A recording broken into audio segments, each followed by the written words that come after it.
الحمد لله الذي لم يلد ولم يولد ولم يكن له كفوا أحد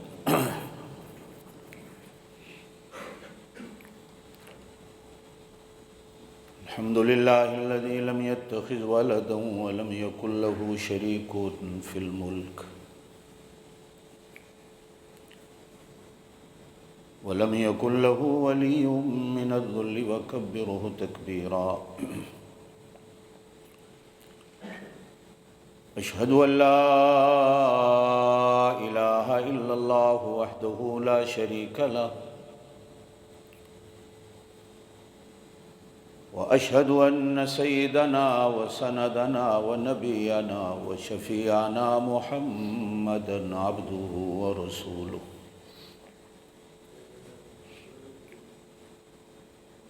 أرسله الله إلى كافة للناس بشيرا ونذيرا وداعيا إلى الله بإذنه وسراجا منيرا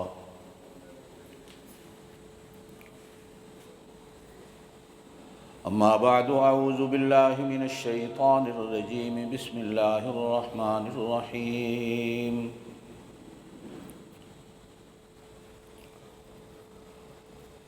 ألم يجدك يتيما فآوى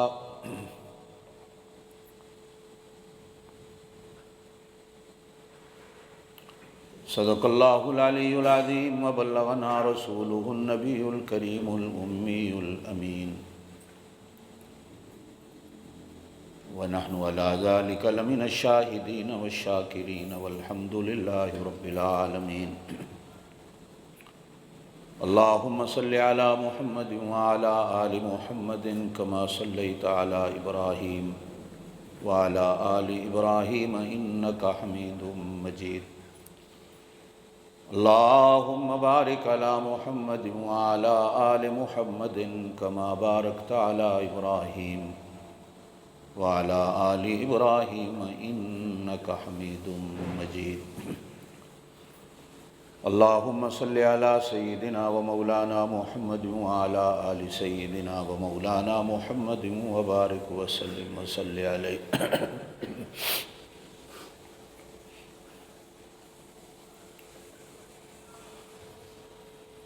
ربیع الاول کا مہینہ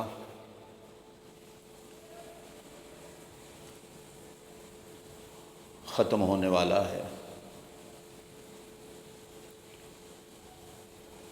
لیکن اس مہینے میں آنے والے جناب محمد الرسول اللہ صلی اللہ علیہ وسلم کی سیرت اور صورت کا بیان، عظمتوں اور رفتوں کا بیان تا قیامت چلتا رہے گا، نہ وہ کبھی ختم ہوگا نہ ہوا۔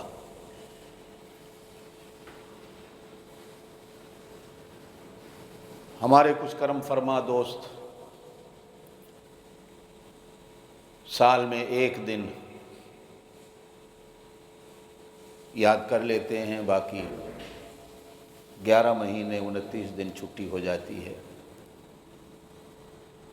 اور سمجھا یہ جاتا ہے کہ جس نے میلاد منا لیا باقی کچھ بھی کرنے کی ضرورت نہیں، بس وہ بخشا گیا۔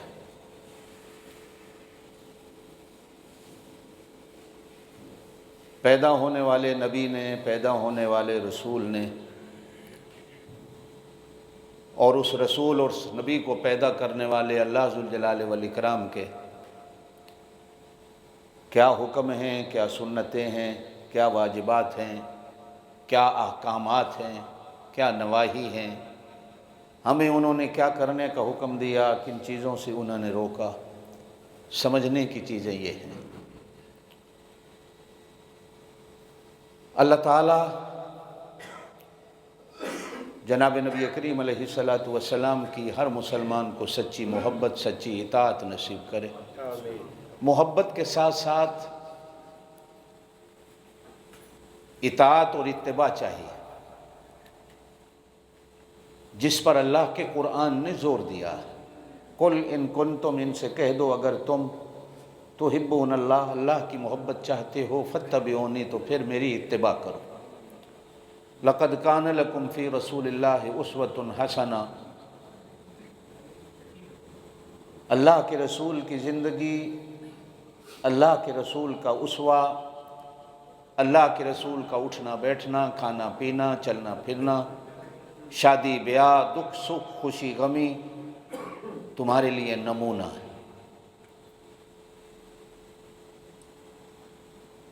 اس نمونے کو ضروری پکڑو،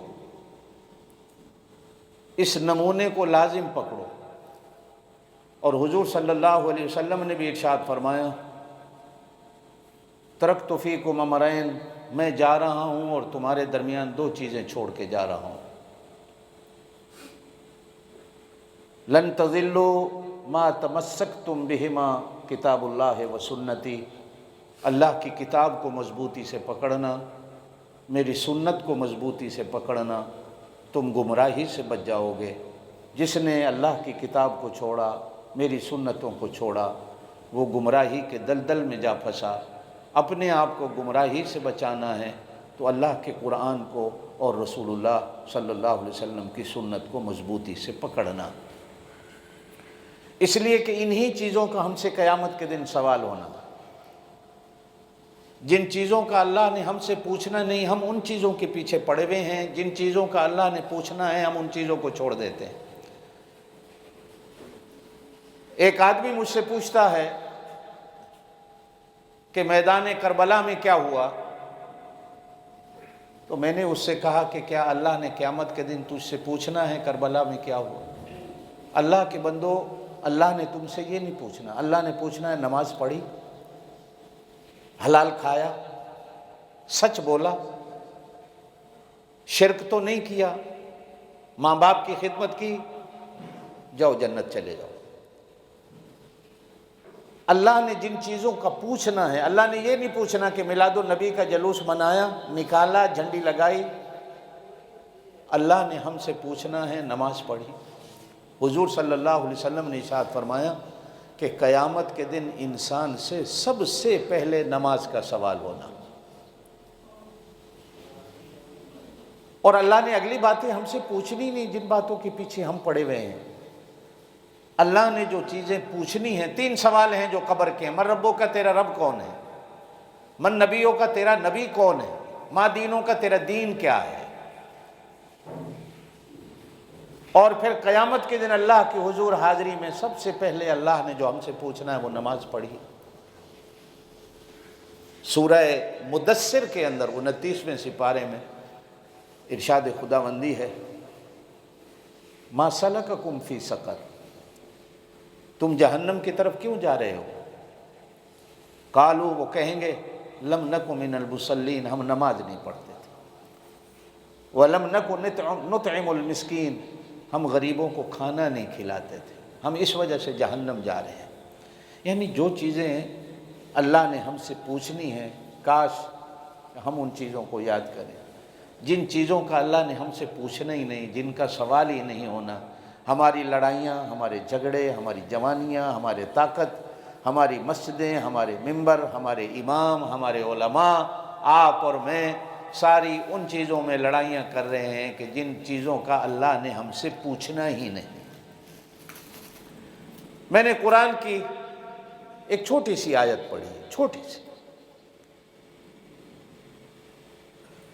جس میں اللہ ذوالجلال والاکرام نے یتیم کی بات کہی۔ آپ صلی اللہ علیہ وسلم نے ارشاد فرمایا، انا وکافل الیتیم کہاتین۔ اگر میری طرف دیکھیں تو آپ کو سمجھ آئے گی۔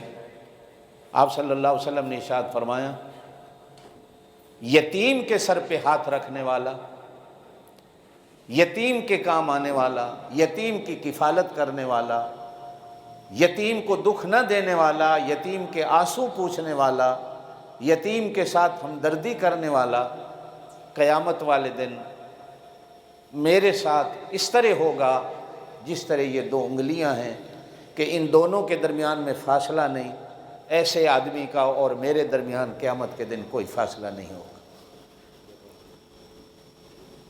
جو یتیم کو ہنساتا ہے، جو یتیم کو خوشیاں دیتا ہے، جو یتیم کے سر پہ ہاتھ رکھتا ہے، جو یتیم کی سرپرستی کرتا ہے۔ ایک جگہ ارشاد فرمایا گیا کسی یتیم بچے کے سامنے اپنے بچے کے سر پہ ہاتھ نہ رکھ، کسی یتیم بچے کے سامنے اپنے بچے کو نہ چوم، کسی یتیم بچے کے سامنے اپنے بچے کو کھلونے نہ لے دے، کسی یتیم بچے کے سامنے اپنے بچے کو کپڑے نہ لے دے، کسی یتیم بچے کے سامنے اپنے بچے کے ساتھ ہنسنا کھیلنا نہیں۔ کہیں ایسا نہ ہو کہ اس یتیم کی آہ نکل جائے، اس یتیم کا ٹھنڈا سانس نکل جائے، اس یتیم کو افسوس ہو، پشیمان ہو جائے، تو اس کی ٹھنڈی آہ تیرے اوپر ایسی پڑ جائے کہ تیرا کھانا خراب ہو جائے۔ ایک جگہ یوں بھی ارشاد فرمایا گیا کہ فروٹ کھا کر بھی اس کا چھلکا بھی یتیم سے چھپا کر کچرے کے ڈھیر میں ڈال، کہیں ایسا نہ ہو کہ یتیم بچے کی نظر پڑ گئی تو اس کی ٹھنڈی آہیں نکلیں، ہائے میرا ابا ہوتا تو مجھے بھی فروٹ لا کے دیتا، میرا ابا نہیں، مجھے فروٹ لا کے دینے والا کوئی نہیں، تو کہیں ایسا نہ ہو کہ اس کی ٹھنڈی آہیں تیرے کھانے کو خراب کر دے۔ میرے دوستو، قرآن پاک میں ارشاد فرمایا گیا لا تاکلوا الیتامی اموالہم، چوتھا سپارہ ہے، ظلمن، زیادتی کر کے، ظلم کر کے، چھین کے یتیم کا مال نہ کھانا۔ یاکلون فی بطونہم الا النار، تم کھانا نہیں کھا رہے بلکہ اپنے پیٹ میں تندور کے انگارے ڈال رہے، تم اپنے پیٹ میں چولہے کے انگارے ڈال رہے ہو اگر یتیم پر زیادتی کر کے یتیم کا مال کھاتے۔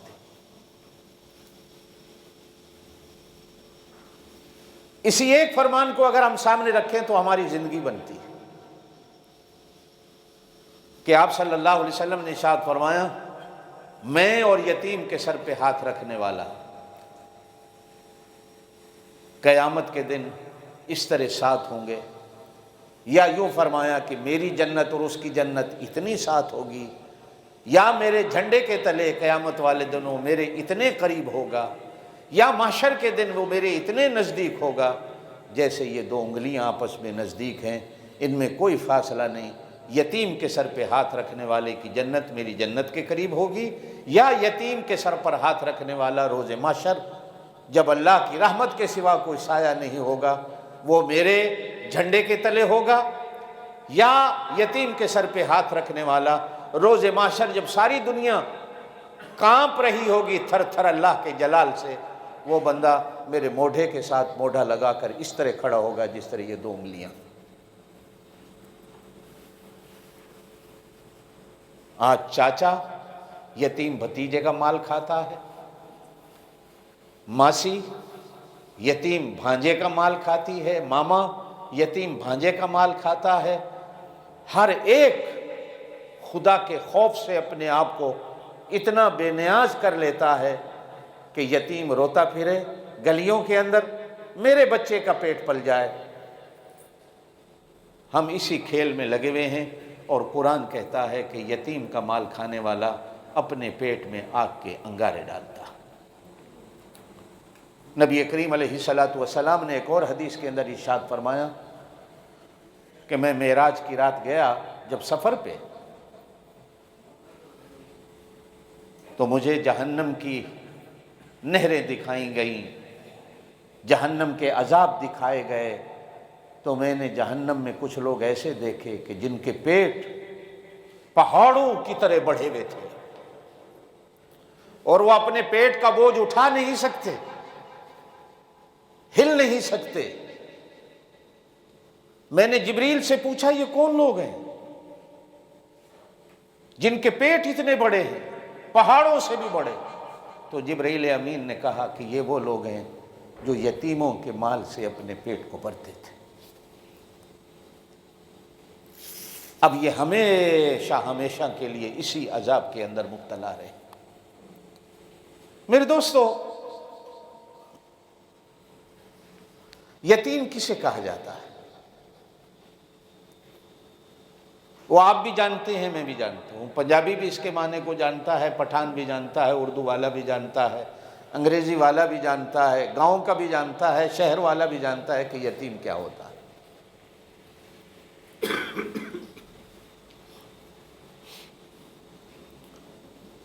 جس کے سر پہ ہاتھ رکھنے والا باپ نہ ہو،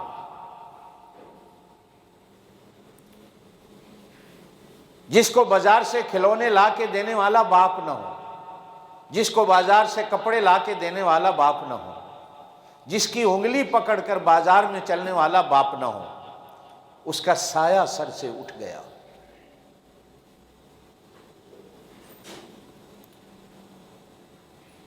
اسی ایک بات کے اندر ہماری زندگی کے نہ جانے کتنے اصول پڑے ہوئے، کتنے۔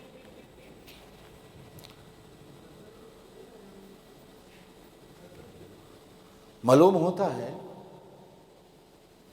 کہ صرف یہاں یتیم کا مسئلہ نہیں، معلوم ہوتا ہے کہ اس کے سر پر جو ہاتھ رکھنے والا باپ ہے، اللہ کے ہاں اس کا بھی کوئی مقام ہے، اللہ کے ہاں اس کا بھی کوئی درجہ ہے۔ پھر تھوڑا سا آگے چلیں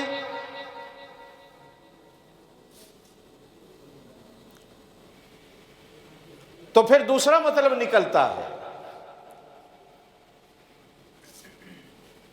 کہ رونے والوں کو،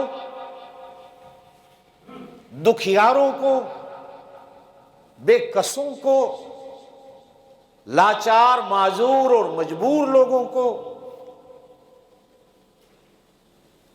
ہنسانے والا،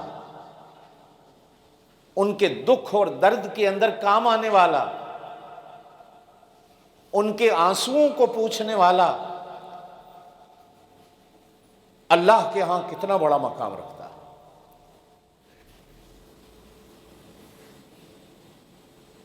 شاید یہی وجہ ہے کہ جناب نبی کریم علیہ الصلاۃ والسلام کو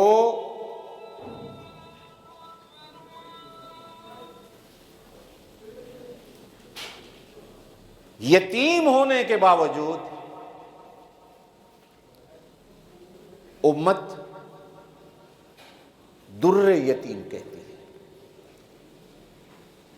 حالانکہ آپ صلی اللہ علیہ وسلم بھی یتیم تھے۔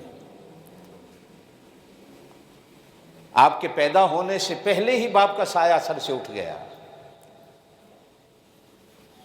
لیکن بڑے کم لوگ ہوں گے علماء، خطباء، جو اپنی تقریر میں جناب نبی کریم علیہ الصلاۃ والسلام کے لیے یتیم کے الفاظ کو استعمال کریں گے، یتیم کے لفظ کو استعمال کریں گے، بلکہ آپ صلی اللہ علیہ وسلم کی تعریف و اوصاف جب بیان کیے جاتے ہیں تو آپ صلی اللہ علیہ وسلم کو در یتیم کہا جاتا ہے۔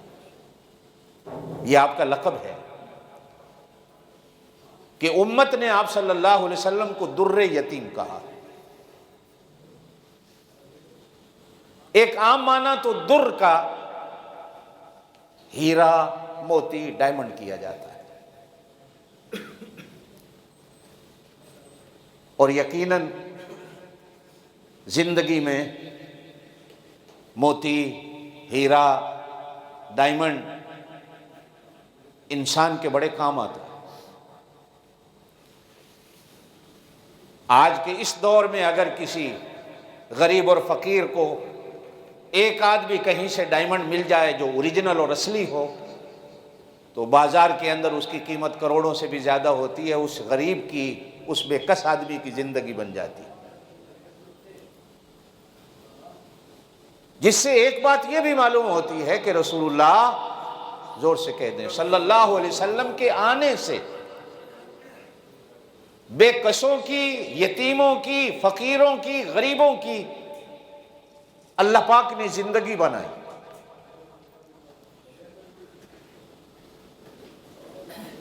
اسی وجہ سے جن دوستوں نے تاریخ اسلام پڑھی ہے شاید میری اس بات کو سمجھیں گے کہ صحابہ کرام جب ہجرت کر کے شہنشاہ حبشہ کے دربار میں پہنچتے ہیں، شکایت لگانے والوں نے تو بادشاہ کے دربار میں مسلمانوں کی شکایت لگائی، یہ ایسے ہیں، یہ ایسے ہیں، یہ ایسے ہیں۔ اور شکایت لگانے والے بھی مکے سے ہی جانے والے اس وقت صرف ابو سفیان تھے، اسلام کے اور اللہ کے رسول کے سب سے بڑے دشمن تھے، لیکن ایک وقت آتا ہے جب کلمہ پڑھ کر یہی ابو سفیان، حضرت ابو سفیان بن جاتے۔ اب شہنشاہ حبشہ نے ان صحابہ کرام کو بھی دربار میں بلایا۔ اب ابو سفیان کے سامنے وہ صحابہ کرام کا امتحان لیتا ہے۔ امتحان کے سوالات میں سے ایک سوال یہ تھا جو میں آپ کے سامنے بات کر رہا ہوں کہ مکے میں آنے والے اس نبی کو، زور سے کہہ دیں صلی اللہ علیہ وسلم، ماننے والے امیر ہیں یا غریب ہیں؟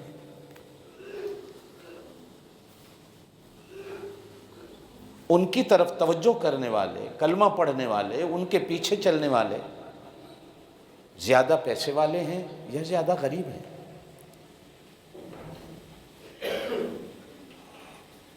تو مسلمان صحابہ کی طرف سے جو نمائندہ بن کر کھڑے ہوئے تھے وہ حضرت جعفر طیار تھے، زور سے کہہ دو رضی اللہ تعالیٰ عنہ۔ یہ حضرت علی کے بڑے بھائی تھے،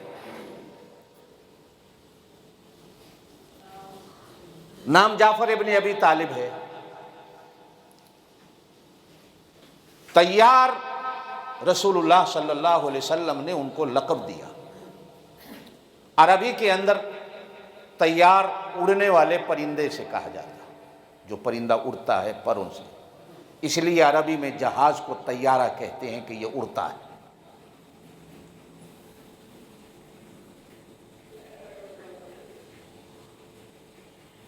آپ صلی اللہ علیہ وسلم کی اس دنیاوی زندگی کے بالکل آخری دن تھے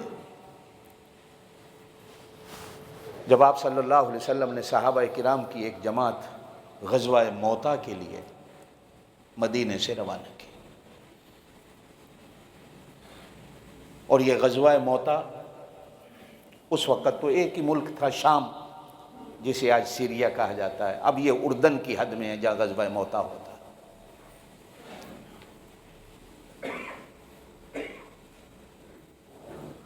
آپ صلی اللہ علیہ وسلم نے مسلمانوں کی فوج کی سپہ سالاری کا جھنڈا حضرت جعفر طیار کو دیا، اور ساتھ ہی ارشاد فرمایا کہ اگر یہ شہید ہو جائے تو پھر مسلمانوں کی فوج کا جھنڈا عبداللہ ابن رواحہ سنبھالے گا، اور اگر عبداللہ ابن رواحہ بھی شہید ہو جائے تو پھر مسلمانوں کی فوج کا جھنڈا حضرت زید سنبھالے گا۔ یہ آپ صلی اللہ علیہ وسلم۔ چنانچہ اللہ کا کرنا ایسا ہی ہوا کہ جب میدان کارزار گرم ہوا تو پہلی شہادت حضرت جعفر طیار کی ہوتی۔ آپ صلی اللہ علیہ وسلم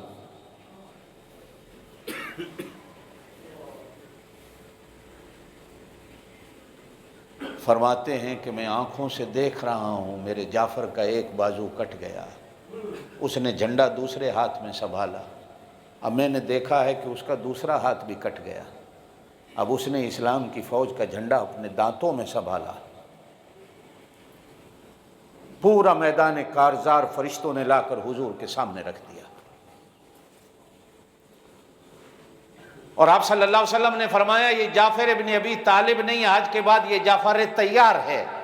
میں نے دیکھا ہے کہ اس کے بازو تو کٹ گئے لیکن اللہ پاک نے جنت میں اپنے نور کے پر دے دیے ہیں اس کو دونوں، اور یہ ان نور کے پروں کے ساتھ اڑ رہا ہے جنت میں، جس درخت پہ چاہتا ہے بیٹھتا ہے، جہاں چاہتا ہے جاتا ہے، جہاں سے چاہتا ہے آتا ہے۔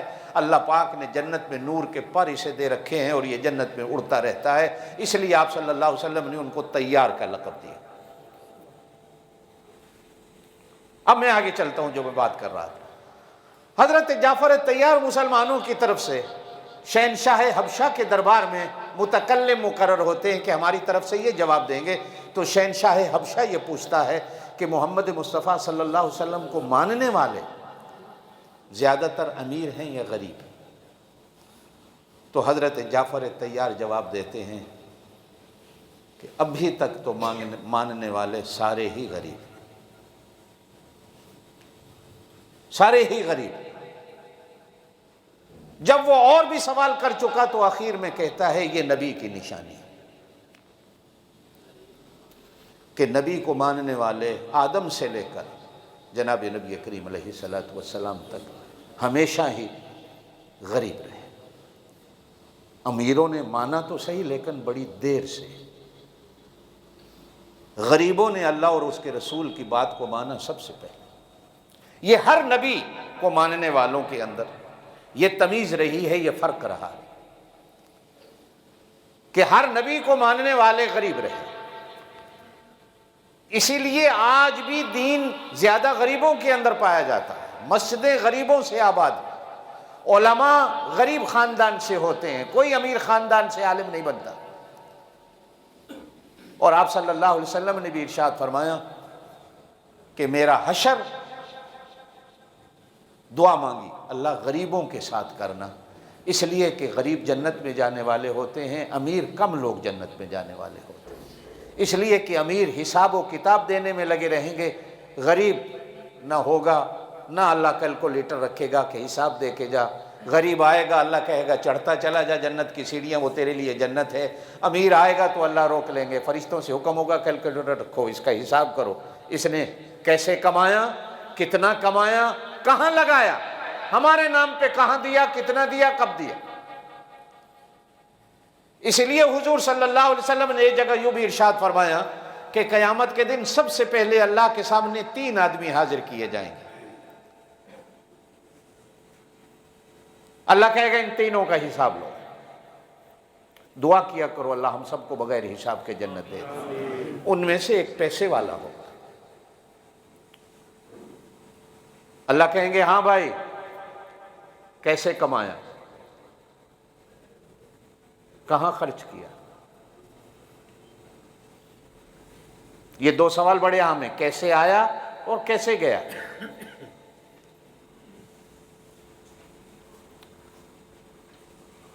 اب وہ کہتا ہے کہ یا اللہ میں نے حلال کمایا تیرے نام پہ دیا، کہہ کہہ کے تھک جائے گا تو اللہ کہیں گے جھوٹ بولتا ہے،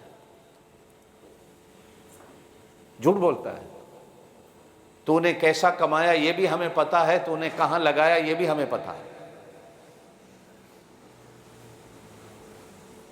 کہاں کہاں سے حرام کمایا اس کا بھی ہمیں پتا ہے، اور لگایا کہاں کہاں اس کا بھی ہمیں پتا ہے۔ میرے دوستوں دعا کر لو اللہ دے حلال کر دے، اس لیے کہ قیامت کے دن دنیا میں تو کوئی بات نہیں، قیامت کے دن اللہ کے سامنے قدم اٹھانا بڑا اوکھا ہوگا، بہت مشکل ہوگا کہ اللہ کے سامنے ہم کیا جواب دیں۔ اب میں بات اسی اپنی بات پہ لاتا ہوں کہ حضور صلی اللہ علیہ وسلم یتیم ہونے کے باوجود، اب میری بات کو آپ سمجھیں گے، خطبہ حضرات، علماء حضرات اپنے بیانات میں کم بار کہیں گے آپ یتیم تھے، لیکن جب آپ کی عظمتوں کو بیان کیا جاتا ہے تو کہا جاتا ہے کہ آپ یتیم ہونے کے ساتھ ساتھ در یتیم تھے۔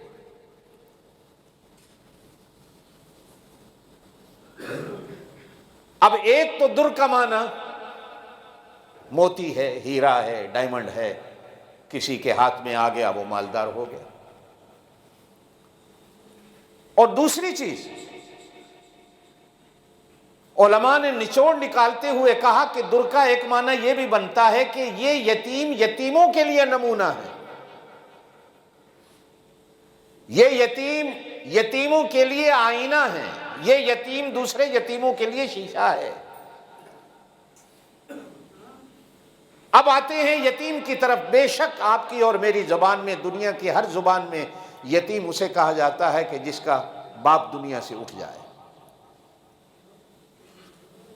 لیکن میرا خیال ہے علماء نے کہا ہے یتیم کے معنی کو بڑھاتے ہوئے کہ جو اللہ سے واقف نہ ہو وہ بھی یتیم ہے، جو اللہ کے رسول سے واقف نہ ہو وہ بھی یتیم ہے، جو قرآن سے واقف نہ ہو وہ بھی یتیم ہے، جو دین سے واقف نہ ہو وہ بھی یتیم ہے، جو اپنے ماں باپ کی عظمتوں سے واقف نہ ہو وہ بھی یتیم ہے، جو اس ماحول میں رہتے ہوئے مسلمان علماء سے، اولیاء سے، اللہ والوں سے نہ واقف ہو یہ بھی یتیم ہے۔ کہا جاتا ہے کہ ایک آدمی قیامت کے دن آئے گا، وہ کہے گا اللہ مجھے بتانے والا کوئی نہیں آیا تھا، میں کیسے تجھے جانتا، میں کیسے نمازیں پڑھتا، میں کیسے کلمہ پڑھتا، مجھے تو بتانے والا کوئی نہیں آیا۔ اللہ کہیں گے میرے سامنے بھی جھوٹ بولتے، لوگوں کو تو کہہ سکتے ہو، میرے سامنے یہ بات مت کہو، تمہیں بتانے والا کوئی نہیں۔ اللہ میں سچ کہہ رہا ہوں، مجھے بتانے والا کوئی نہیں آیا۔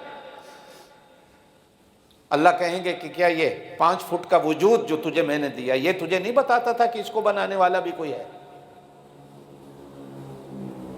جب تو روٹی کھانے لگتا تھا تو تیرے دل میں کبھی نہیں آیا کہ مجھے کہاں سے ملی، کس نے دی ہے، کیسے دی ہے؟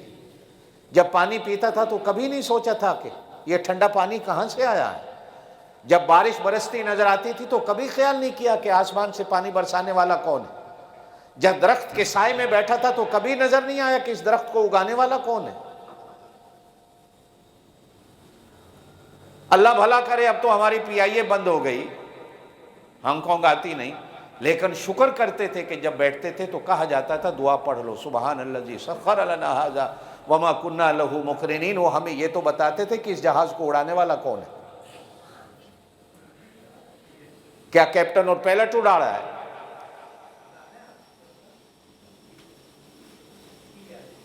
یہ اللہ کی عظمتوں سے علم حاصل کرنے کے ذریعے ہیں۔ کوئی بندہ یوں نہیں کہہ سکتا کہ مجھے بتانے والا کوئی نہیں آیا۔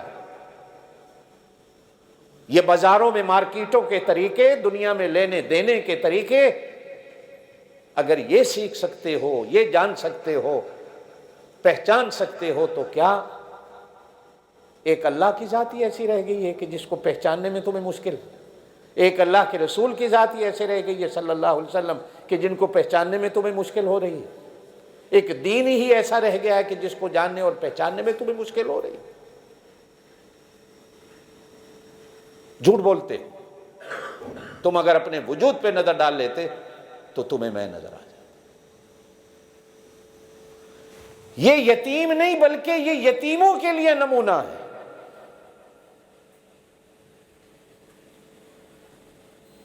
کہ یتیم ہونے کے باوجود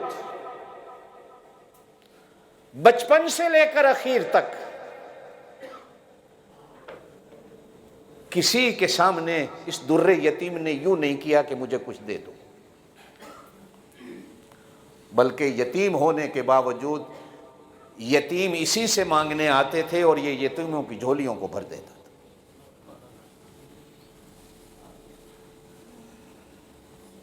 صحابہ کرام فرماتے ہیں، بڑی عجیب حدیث ہے کہ اللہ کی قسم ہے ہم جب بھی کچھ مانگنے گئے تو کبھی یوں نہیں کہا گیا کہ ابھی تو کچھ نہیں کل لے جانا، یا ابھی تو کچھ نہیں شام کو کچھ لے جانا۔ ہم جب بھی مانگنے گئے کچھ، اگر در رسالت میں نہیں ملا تو حضور صلی اللہ علیہ وسلم نے کسی سے قرضہ اٹھا کر ہمیں دے دیا، ہمیں اپنے دربار سے خالی نہیں لوٹا۔ ہم نے کبھی دربار رسالت سے نہ کا لفظ نہیں سنا کہ آج نہیں ہے۔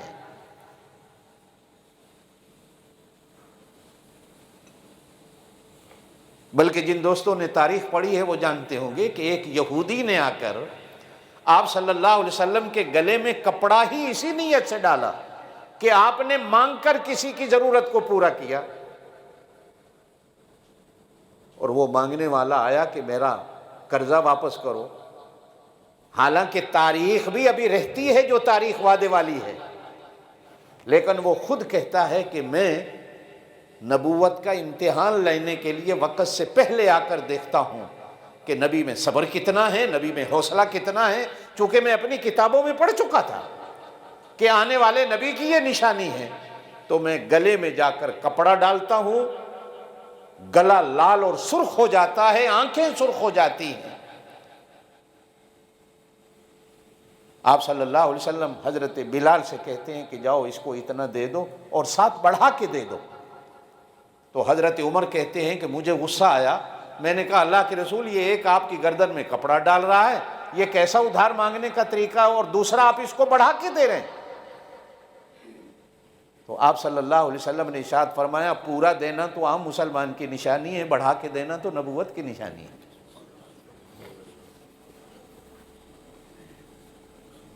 اور پھر وہی بندہ بیٹھ کر کہتا ہے کہ میں لینے نہیں آیا، میں تو امتحان لینے آیا تھا، مجھے کلمہ پڑھا دو، کلمہ پڑھ کے جاتا ہوں۔ در یتیم، کہ یہ جہاں یتیموں کے کام آنے والا وہاں یتیموں کے لیے نمونہ ہے، اور پھر آپ کی اور میرے لیے کہ دیکھو تنہا ہو کر، ایک وقت وہ تھا کہ آپ صلی اللہ علیہ وسلم کی آواز سننے والا کوئی نہیں تھا، ہر سننے والا جواب میں پتھر مارتا ہے۔ آپ کبھی طائف کا واقعہ پڑھیں تاریخ اسلام میں، آپ صلی اللہ علیہ وسلم کے ساتھ جو کچھ طائف میں ہوتا ہے، فرشتے آ کر کہتے ہیں کہ اگر آپ کہیں تو ہم پہاڑوں کو اٹھا کر لے آئیں اور اس قوم کو پہاڑوں کے اندر رکھ کر جس طرح چکی دانہ پیستی ہے ان کو پیس کے رکھ دیں۔ تو آپ صلی اللہ علیہ وسلم فرشتوں کو جواب دیتے ہیں، یہ مجھے نہیں جانتے میں کون، یہ مجھے نہیں جانتے میں کون، یہ نہ صحیح ان کی اولادیں صحیح، مجھے پتا ہے کہ ان کی اولادوں کو اللہ کلمہ دے دے گا۔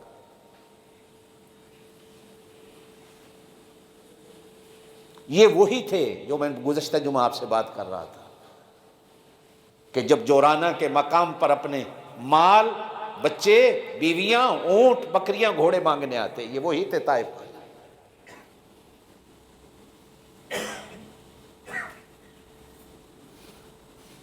پھر انہی کی نسلوں میں محمد بن قاسم ہوتا ہے، وہ بھی ثقفی تھا، طائف کا تھا۔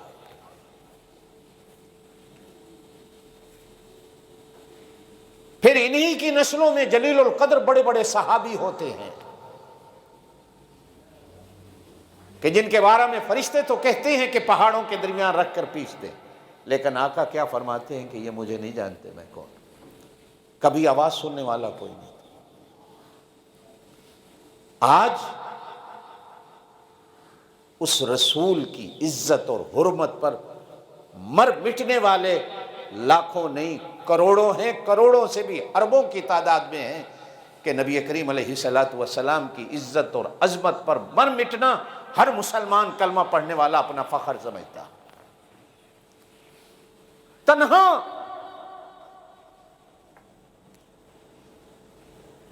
جب آپ صلی اللہ علیہ وسلم کی آواز پر لبیک کہنے والا بھی کوئی نہیں،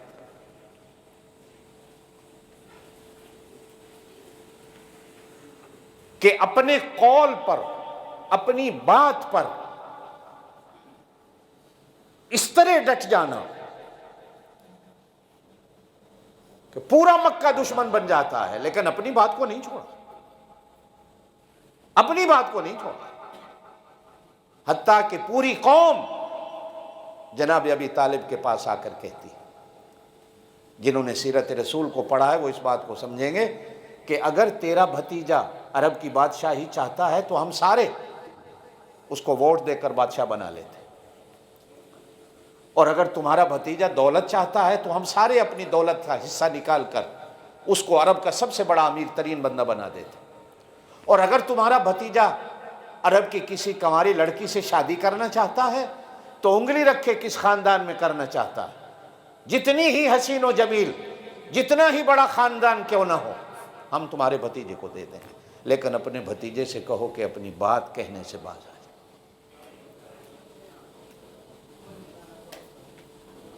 اور یہ جو کہتا ہے کہ صرف ایک سے بات بنتی ہے، دوسروں سے بات نہیں بنتی، ایک ہی کو ماننے والے بن جاؤ، یہ بات چھوڑ دے۔ ہاں اگر یہ کہتا ہے میں رسول ہوں تو ہم اس کو رسول بھی مان لیں گے، لیکن وہ پہلی والی بات چھوڑ دے کہ ایک اللہ کی بات کرو، ہم اسی کی بات مانیں گے۔ چاچا حضور صلی اللہ علیہ وسلم کو بلا کر کہتے کہ قوم آ کر یوں کہتی، تو آپ صلی اللہ علیہ وسلم جواب میں کیا بات کہتے ہیں؟ لڑتے نہیں، جھگڑتے نہیں چاچا سے، ایک ہی بات کہی جاتی ہے کہ چاچا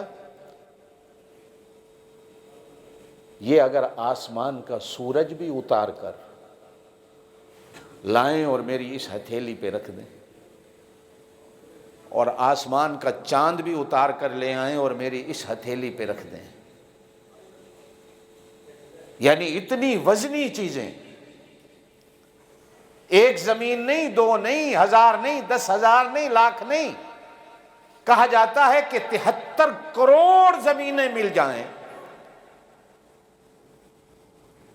تو پھر بھی سورج بڑا ہے. اب اتنا بڑا ہے تو وہ وزنی کتنا ہوگا؟ ابھی تو اتنا دور ہے تو گرمی کے موسم میں آدمی جل کے مر جاتا ہے، جب اتنا نزدیک آ جائے تو انسان کا کیا ہوگا؟ فرمایا اگر یہ سورج کو بھی توڑ کے لے آئیں میرے یہاں رکھ دیں، چاند کو توڑ کے لے آئیں اور میرے یہاں رکھ دیں، میں اپنی اس بات سے باز آ جاؤں کہ اللہ ہی کرنے والا ہے اور کوئی کچھ نہیں کر سکتا، تو یہ ناممکن ہے. میں اپنی بات پہ جمع ہوں اور یہی کہوں گا. اچھا، ایک اور بات بھی کہی جاتی ہے، وہ آپ بھی کہتے ہیں، ہمیں بھی لوگ کہتے ہیں. توجہ میری طرف رکھیں. کوئی بات نہیں جی، مل جل کے رہو، کوئی بات نہیں، صلح کل ہو جاؤ، مل جل کے رہو، فساد نہ مچے. آپ ان کو کافر کہنا چھوڑ دیں، آپ ان کو مشرک کہنا چھوڑ دیں، آپ ان کو جھوٹا کہنا چھوڑ دیں، آپ ان کے خداؤں کو گالیاں نہ دیں، آپ ان کی رسومات کو، ان کی بری عادات کو کچھ نہ کہیں. یہ اپنا کرتے رہیں، آپ اپنا کرتے رہیں. جیسے آپ اور میں بھی کہتے ہیں آپ نے اپنی قبر میں جانا، میں نے اپنی قبر میں جانا، آپ کو کیا ضرورت ہے بات کرنے کی؟ تو اللہ تعالیٰ نے قرآن کی سورت اتاری. قل یا ایھا الکافرون، میرا نبی ان کافروں سے کہہ دے، او کافرو. توجہ ہے؟ یہ جو کبھی کبھی ہم بیٹھ کر نصیحت ایک دوسرے کو کرتے ہیں کہ جی کافر نو بھی کافر نہ آکھو، تو اس سورت کو نکال دو قرآن سے، اس سورت کو نکال دو قرآن سے، کہ قرآن کہہ رہا او کافرو، اور منہ پہ اللہ کے رسول کہہ رہے ہیں او کافرو. لا اعبد ما تعبدون، یہ سودے بازی نہیں ہو سکتی کہ میں تمہاری باتوں میں آ جاؤں، تم میری باتوں میں، ایسے مل جل کے رہنے سے کہ صاحب یہ نہ ہو وہ نہ ہونا. لا اعبد ما تعبدون ولا انتم عابدون ما اعبد ولا انا عابد ما عبدتم ولا انتم عابدون ما اعبد لکم دینکم ولی دین. تمہارا اپنا دین، میرا اپنا دین، تمہاری وہ راہ، میری اپنی راہ. اب یہ کہو کہ کسی دن تم آ جاؤ، کسی دن میں تمہارے عبادت خانے میں آ کر بتوں کے سامنے سر جھکا لوں، کسی دن تم اللہ اللہ کر لو، کسی دن میں آ کر رام رام کر لوں، کسی دن تم میرے ہاں دعا کرنے آ جاؤ، کسی دن میں تمہارے ہاں دعا کرنے چلے جاؤں، کسی دن تم میری مان لو، کسی دن میں تمہاری مان لوں، جمعے والے دن تم میرے ہاں آ جاؤ، اتوار والے دن میں تمہارے ہاں چلا آؤں. نہیں، میں تو اسی ایک کی بات کرنے والا ہوں. مانو نہ مانو تمہاری مرضی، لکم دینکم ولی دین، تمہارا وہ راہ ہے، میرا وہ راہ. در یتیم کا جو معنی کیا ہے،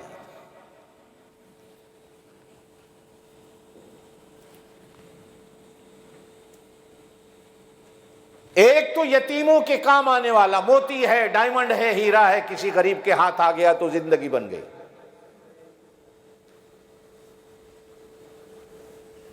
میرا یہ در یتیم کسی غریب کے گھر چل کے چلا گیا تو اس کا کام بن گیا. کسی غریب کی نماز جنازہ میں چلا گیا تو بخشا گیا، کسی غریب کی قبر پہ کھڑا ہو گیا تو بخشا گیا. اور دوسرا کہ یہ یتیموں کے لیے بھی نمونہ، غریبوں کے لیے بھی نمونہ ہے، محتاجوں کے لیے نمونہ ہے، فقیروں کے لیے نمونہ ہے کہ تم نے اپنی زندگی کس طرح گزاری.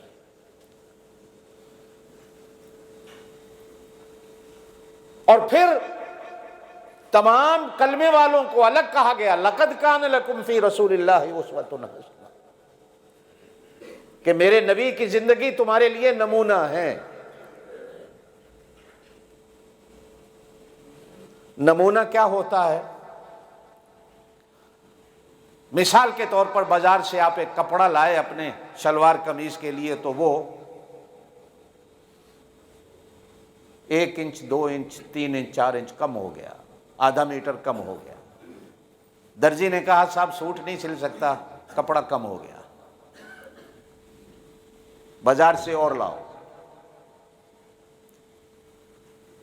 اب اس پرانے کپڑے کی آپ ایک ٹاکی کاٹ کر ایک ایک دکان پہ گھومیں گے کہ صاحب اس جیسا کپڑا ہے۔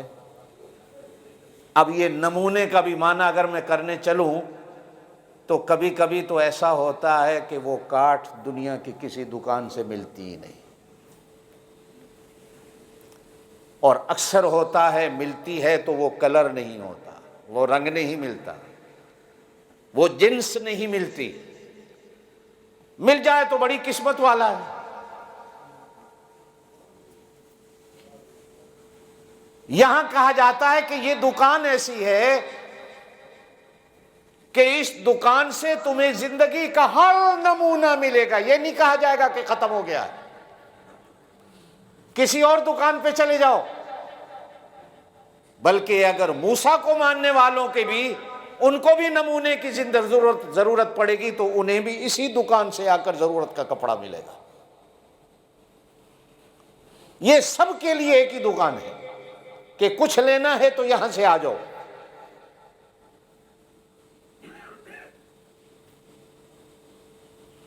یہ جو ہم درود پاک پڑھتے ہیں، بات میری نہیں، موضوع کی موضوع لمبا ہو جائے گا، لیکن صرف سمجھانے کے لیے میں کہا جاؤں کہ اللہم صلی علی محمد وعلی آل محمد کما صلیت علی ابراہیم وعلی آل ابراہیم، یہ نمونہ ہے۔ اے اللہ محمد مصطفیٰ صلی اللہ علیہ وسلم پر رحمتیں بھیج، جس طرح نمونہ بنا، جس طرح تو نے ابراہیم پر رحمتیں بھیجی۔ اے اللہ آل مصطفیٰ پہ ایسی رحمتیں بھیج کہ جس طرح تو نے آل ابراہیم پر رحمتیں بھیجی۔ اب ابراہیم علیہ السلام پر کیا رحمتیں ہوئیں، آل ابراہیم پر، میں اس طرف نہیں جانا چاہتا۔ یہ ایک نمونہ ہے کہ ہم خود دعا مانگتے ہیں کہ ایسا،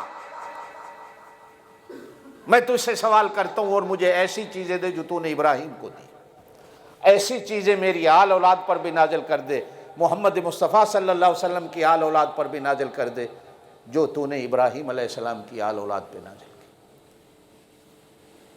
آپ بھی دعا یہ مانگا کرو، صرف یہ نہیں کہ ابراہیم علیہ السلام کی آل پر جس طرح تو نے رحمتیں بھیجی، حضور صلی اللہ علیہ وسلم کی آل اولاد پر بھی ایسے رحمتیں بھیج۔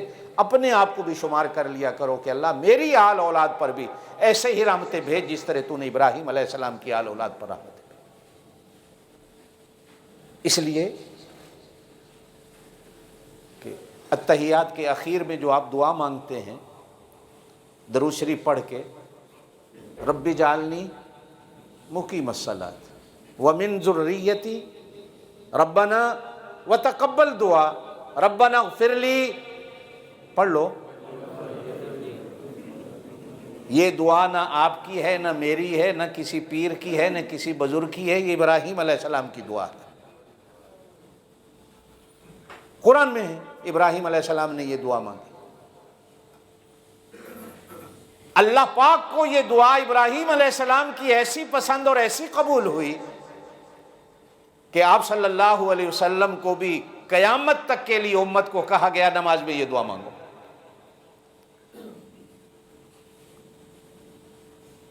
اور کہا جاتا ہے کہ مطلب کی دعا یا پہلے مانگ لو یا آخر میں مانگ لو، بندہ بھول جاتا ہے درمیان میں آ کر۔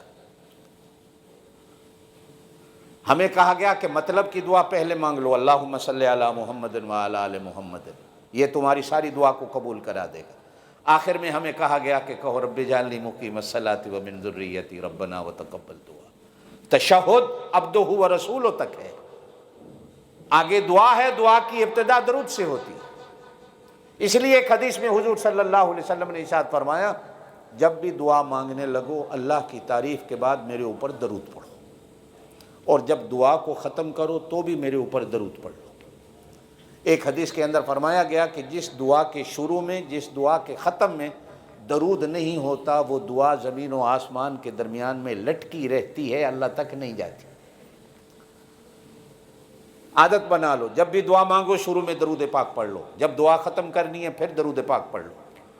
انشاءاللہ دونوں طرف درود ہوگا تو آپ کی دعا کی حفاظت ہو جائے گی۔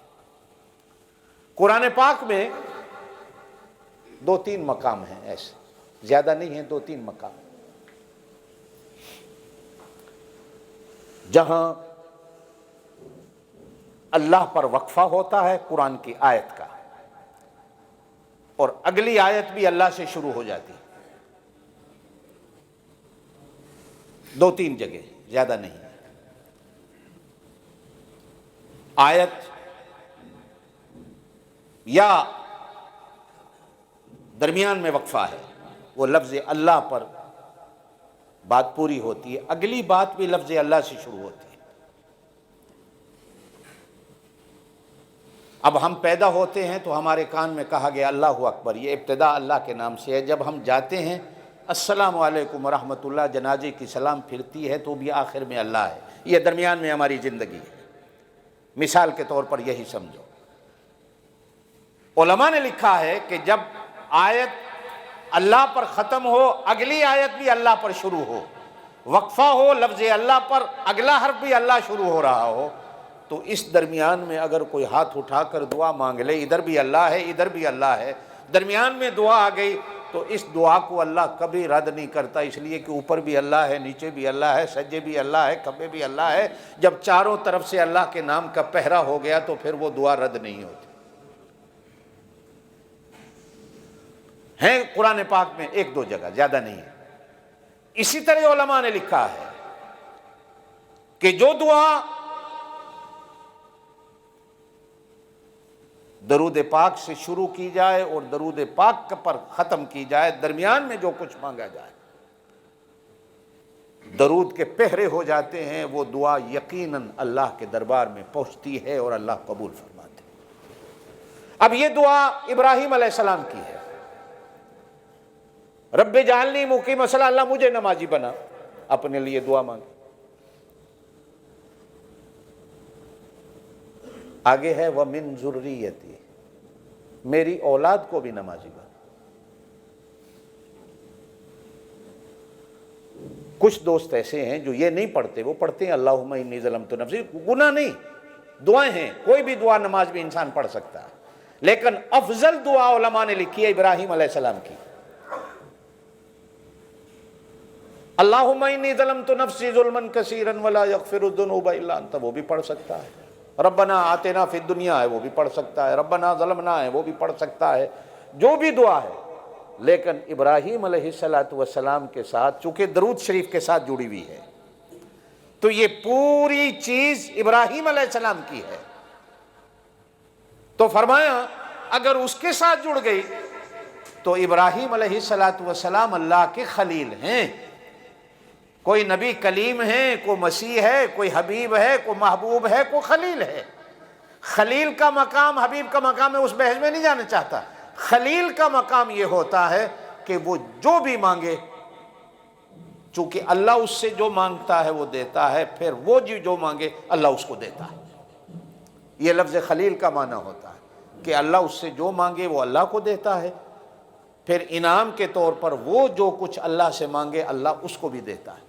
یہی وجہ ہے کہ اللہ نے ابراہیم علیہ السلام سے جو کچھ مانگا ابراہیم علیہ السلام نے لا کے رکھ دیا، اور پھر جو کچھ ابراہیم علیہ السلام نے اللہ سے مانگا اللہ پاک نے بھی دے دیا۔ اب پھر کہا سلام علی ابراہیم، ابراہیم پر سلامتیاں ہوں۔ اب ہمیں کہا گیا یہ دعا کر کے کہو السلام علیکم ورحمۃ اللہ، السلام علیکم ورحمۃ اللہ۔ تو میرے دوستو، یہ یتیم، میں نے پہلے کہا آپ صلی اللہ علیہ وسلم نے فرمایا جو یتیم کی سرپرستی کرتا ہے، یتیم کا خیال رکھتا ہے، وہ قیامت کے دن میرے ساتھ اس طرح ہوگا جس طرح یہ 2 انگلیاں ہیں، جس طرح ان کے درمیان میں فاصلہ کوئی نہیں، اس کے اور میرے درمیان قیامت کے دن کوئی فاصلہ نہیں ہوگا۔ یا معنی یوں کر لو کہ میری جنت اور اس کی جنت کے درمیان میں کوئی فاصلہ نہیں ہوگا، وہ میرے جھنڈے کے تلے قیامت کے دن موجود ہوگا۔ اور قرآن کہتا ہے کہ جو یتیم کا مال ناحق کھاتا ہے وہ اپنے پیٹ میں جہنم کے انگارے ڈالتا ہے۔ یتیم کو رلانے والا کبھی نہیں ہنس سکتا، اور فرمایا گیا جو یتیم کو ہنساتا ہے اللہ کبھی اس کو رونے نہیں دیتا، اللہ اس کو بھی خوشیاں دیتا ہے۔ آپ صلی اللہ علیہ وسلم یتیم تھے، قرآن کہتا ہے الم یجد کا یتیمن فآوا، لیکن فرمایا گیا کہ خطیب اور مقررین حضرات آپ صلی اللہ علیہ وسلم کے لیے یہ لفظ بڑا کم استعمال کریں گے تو کہیں گے کہ آپ یتیم نہیں، آپ در یتیم تھے۔ اور پھر در کا معنی کیا ہوتا ہے؟ وہ موتی، ہیرا، ڈائمنڈ نکلتا ہے۔ جو یتیموں کا خیال کرنے والا ہو اللہ پاک اس کو در بناتا ہے، موتی بناتا ہے، ڈائمنڈ بناتا ہے، ہیرا بناتا ہے، وہ اللہ کے دربار میں ہیرے کے طور پر شمار ہوتا ہے۔ پھر اللہ اس کی قبر کو بھی منور کرتے ہیں، اللہ اس کی آخرت کو بھی منور کر دیتے ہیں۔ اللہ پاک آپ کو مجھے عمل کی توفیق نصیب فرمائے۔ سبحان ربک رب العزت عما یصفون وسلام علی المرسلین والحمد للہ۔